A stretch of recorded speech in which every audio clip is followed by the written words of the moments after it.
Doctor doctor আমি ইলিনা গাঙ্গুলির বাড়ির লোক। ও এখন অবজারভেশনে রাখা হয়েছে, ওয়েট করুন। কিন্তু মানে ওর কি ট্রিটমেন্ট চলছে, ওয়েট করুন।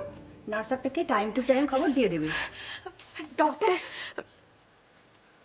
আপনারা রোজ অনেক পেশেন্ট দেখেন, পেশেন্টের ট্রিটমেন্টটাই আপনাদের কাছে বড় কথা, কিন্তু আমরা যারা রোগীকে নিয়ে এখানে আসি আমাদের মনের অবস্থাটা ঠিক আপনাদের বলে বোঝাতে পারবো না।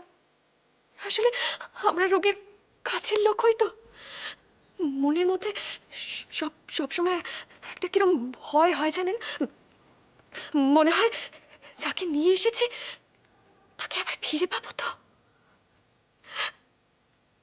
তাই অনেক সময় অজান্তে আপনাদের বিরক্ত করে ফেলি, কিছু মনে করবেন না।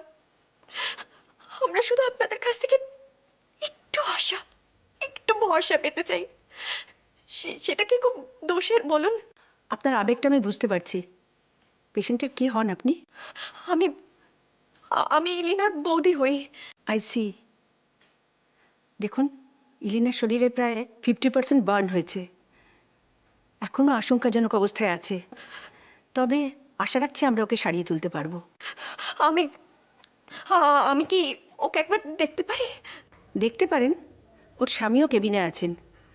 তবে দেখে আপনি কষ্ট পেতে পারেন, এটা আমি আগে থেকেই বলে রাখলাম।